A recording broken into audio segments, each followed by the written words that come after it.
है कि हम सीधे 7,000 वर्ष पूर्व के इतिहास में लौट जाते हैं।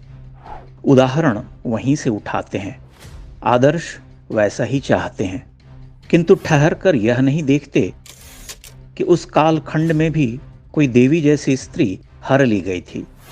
हम यह भी नहीं देखते कि उस युग के 1,000-1,500 वर्ष बाद किसी मानिनी को सभा के मध्य नग्न करने के प्रयास हुए थे। दंडित करना और अपमान के लिए युद्ध लड़ना एक भिन्न पक्ष है। धर्म की स्थापना उसके मूल में है, किंतु राक्षसी वृत्तियां तो हर युग में थीं। तब कम थीं, अब बहुत अधिक हैं। अब हमें इस बारे में विचार करना चाहिए कि रामायण काल और महाभारत काल के बाद भारत में क्या हुआ। हजारों शतियां बीत गईं, बहुत कुछ बदल गया। धर्म केंद्र में रहा, न रहा होता तो अगणित महान मनीषियों और शूरवीरों ने जन्म न लिया होता। किंतु क्या मौर्य काल को भी हम रामायण काल के समक्ष रख सकते हैं, या मौर्य काल में हम राम राज्य को देख सकते हैं? और आज के भारत की तुलना उस युग के भारत से की जा सकती है? उस युग की बात तो छोड़िए, 100-150 वर्ष पुराने भारत से ही हम वर्तमान की तुलना नहीं कर सकते। उत्तर पूर्व के जिस छोटे से राज्य की बर्बर घटना से हम उद्वेलित हैं, क्या उस राज्य के बारे में हम समान ताप से पहले भी विचार करते रहे हैं? कुछ वर्ष पहले ही वे राज्य भारत के होकर भी भारतीय सांस्कृतिक भौगोलिक अवधारणा से कटे हुए प्रतीत होते थे।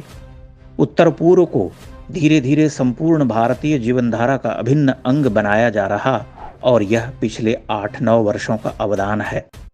अब समस्या यह कि हम राजदंड का प्रयोग तो तुरंत चाहते हैं, राजनीतिक सीमा का बोध हमें नहीं होता।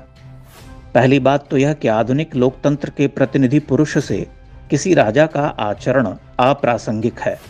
यह सत्य है कि राजा की छवि जब हमारे मन में उभरती है तो हम सबसे पहले राम का ही विचार करते हैं। रामो विग्रहवान धर्मः, राम धर्म के साक्षात विग्रह हैं।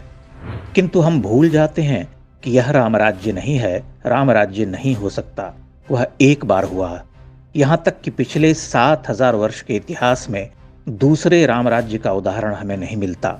तब हम विकट स्वार्थ में डूबे समाज, जिसकी जात पात की गांठें अब तक खुली नहीं, उसके लिए राम राज्य की कल्पना कैसे करते हैं? एक चुनाव जीतने में हमारी नसें ढीली पड़ जाती हैं। हमें स्पष्टतः यही समझ में नहीं आता कि किसे चुने, जबकि चुनाव में कोई विकल्प ही नहीं है। फिर भी हम कठिनाई से जीतते हैं। उत्तर प्रदेश का पिछला विधानसभा चुनाव उठाकर देख लीजिए, जबकि योगी आदित्यनाथ सर्वप्रिय हिंदू नेता हैं। आप ध्यान से देखें तो एक समय में कांग्रेसी प्रभुत्व और विकल्पहीनता के युग के बाद भारत में लोकतंत्र की लड़ाई भीषण हो गई। बहुमत तो बहुत दूर की बात थी।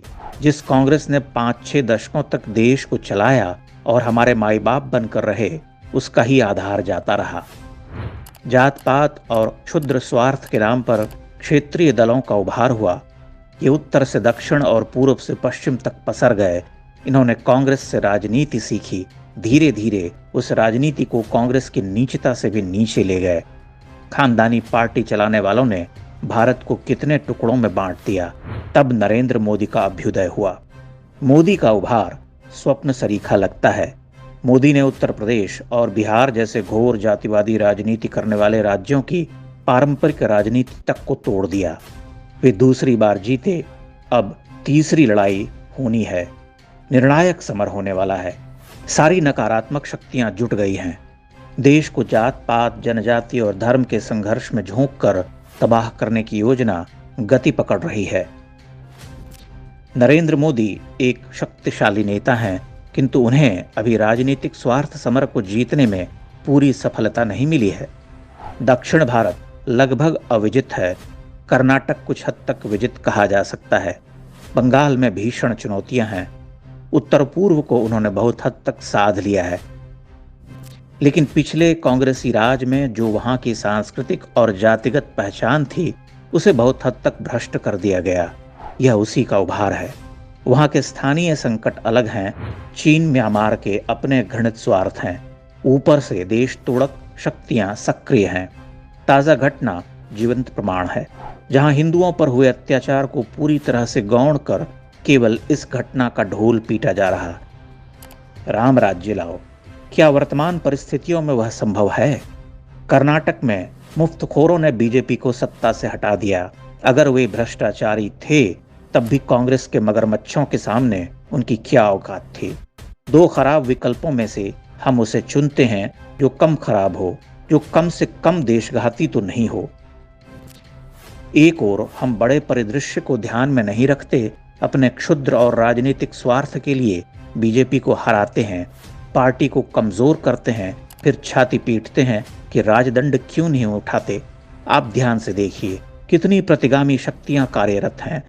बीजेपी में राज्य स्तर पर नाकारे नेताओं की भरमार है। वे मोदी, योगी और शाह के भरोसे बैठे रहते हैं, माथे पर टीका लगाकर और जय श्री राम कहकर नैया पार लगाना चाहते हैं। ऐसे में मोदी जैसे अद्भुत राष्ट्र सेवक के सामने कैसी विकट चुनौतियां हैं। वह तो देश के भीतर और बाहर दोनों मोर्चों पर लड़ रहे।